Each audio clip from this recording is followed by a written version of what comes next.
আসসালামু আলাইকুম রহমতুল্লাহ। দীর্ঘদিন ধরে আপনারা শুনে আসছেন ডোনাল্ড ট্রাম্প ক্ষমতায় আসার পরে একটা কথা তিনি বলছেন যে জাতিসংঘ কী জন্য দরকার, সে বিশ্বের শান্তি রক্ষায় কোন জায়গায় কাজ করেছে বা কোন জায়গায় করছে বা কোন জায়গায় তারা শান্তি প্রতিষ্ঠা করেছে। সর্বশেষ জাতিসংঘের যে অধিবেশন বসেছিল, সাধারণ অধিবেশন, সেখানে কিন্তু ডোনাল্ড ট্রাম্প বলেই দিয়েছিল যে জাতিসংঘের কাজ তো আমিই করি, তো জাতিসংঘ থাকা আর না থাকা তো সমানই কথা। আপনারা জানেন জাতিসংঘের UNSC United nation security council, সেটা ভেঙে দিয়ে হয়তোবা ডোনাল্ড ট্রাম্প আপ্রাণ চেষ্টা করেছেন বোর্ড অফ পিস, জাতিসংঘের মতো শান্তি রক্ষার একটা বোর্ড তিনি গঠন করতে চান। আর এই বোর্ড অফ পিসে তিনি অনেক দেশকে আমন্ত্রণ জানিয়েছেন ইতিমধ্যে। সেই বোর্ড অফ পিসের প্রতিষ্ঠাতা প্রধান যাই বলুন না কেন, সর্বসর্বা তিনি থাকবেন যিনি থাকবেন তিনি হলেন মার্কিন প্রেসিডেন্ট ডোনাল্ড ট্রাম্প।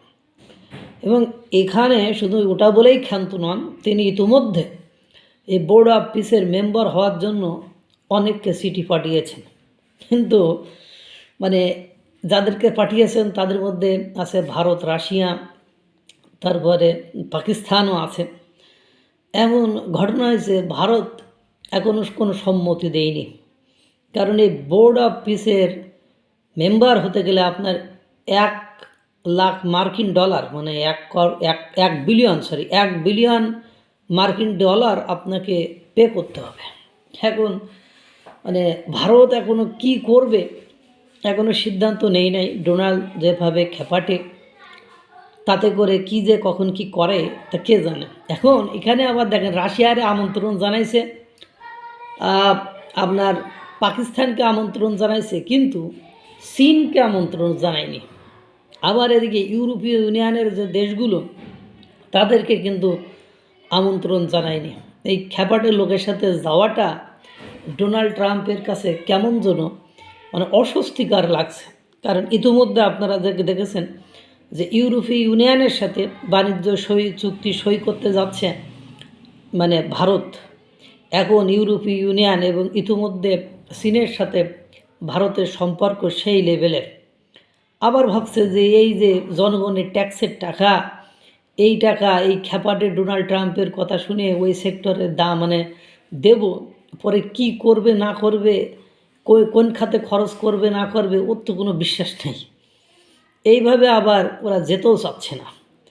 আবারও ভাবছে যদি ইউনাইটেড নেশন সিকিউরিটি কাউন্সিল ভেঙে যায় আর ওটা যদি কার্যকর হয়ে যায়, তখন কোর যে মেম্বার বা সদস্য সেটাও তো বাদ পড়ে যাব। যে তাহলে এই $1 বিলিয়ন তো ব্যাপার না, এটা দিয়ে দিই, এরকমও কিন্তু ভাবছে। আর যেহেতু ডোনাল্ড ট্রাম্প ইউনাইটেড নেশনের সবচেয়ে বড় অংশী পার্টনার বা সেক্ষেত্রে গুরুত্বপূর্ণ ভূমিকা রাখে মার্কিন যুক্তরাষ্ট্র, সেহেতু তারা যেহেতু এরকম করেছে, সেক্ষেত্রে একটা ভাবনার কিন্তু বিষয়ে দাঁড়িয়েছে। ইতিমধ্যে আপনারা জানেন ইউনাইটেড নেশন জাতিসংঘের যে স্থায়ী 5টি সদস্য দেশ আছে, মার্কিন যুক্তরাষ্ট্র, ব্রিটেন অর্থাৎ যুক্তরাজ্য, তারপরে চীন, রাশিয়া এবং ফ্রান্স, এরা যে 5টা স্থায়ী সদস্য আছে, ভেটো ক্ষমতা আছে তাদের। এই জায়গাটাই ভারত প্রবেশের জন্য একাধিকবার আবেদন করছে এবং বলছে যে আপনারা কোন ইয়ার্ডস্টিক বা কোন মাপকাঠিতে এই স্থায়ী সদস্য করেছেন, এবং যারা হয়েছে তারাই সারা জীবন হবে। আপনি বলেন কোন মাপকাঠিতে? পারমাণবিক শক্তির কারণে? তা আমরাও তো আছি, হিসাব করেন। অর্থনৈতিক, সামরিক, নৌ, তারপরে জনসংখ্যা বা পৃথিবীতে যত জনসংখ্যা আছে তারপরে 150 কোটি 800 কোটি লোক থাকলে তার মধ্যে 150 কোটিই তো আপনার মনে করেন ভারতে।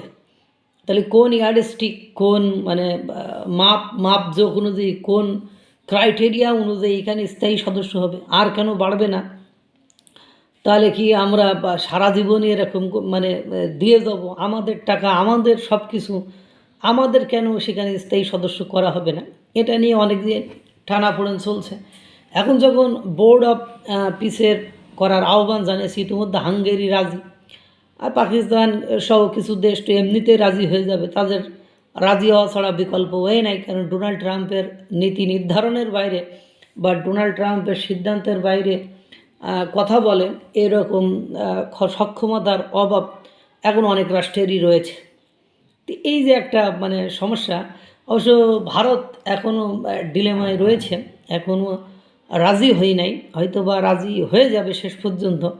কিন্তু মানে ডোনাল্ড ট্রাম্পের সাথে তাদের যাওয়ার ইচ্ছাটাও এখন নেই বললেই চলে, কারণ আবার যাওয়াটা তাদের হয়তো বা হবেও না এরকম। কারণ কি, তাদের এখন চীনের সাথে ব্যবসা বাণিজ্য প্রকট, তারপরে আপনার ইউরোপীয় ইউনিয়নের সাথে নতুন করে ট্রেড ডিল করতে যাচ্ছেন, যেহেতু ভারতের সাথে ডোনাল্ড ট্রাম্পের মানে মার্কিন যুক্তরাষ্ট্রে একটা শুল্কের যুদ্ধ চলছে।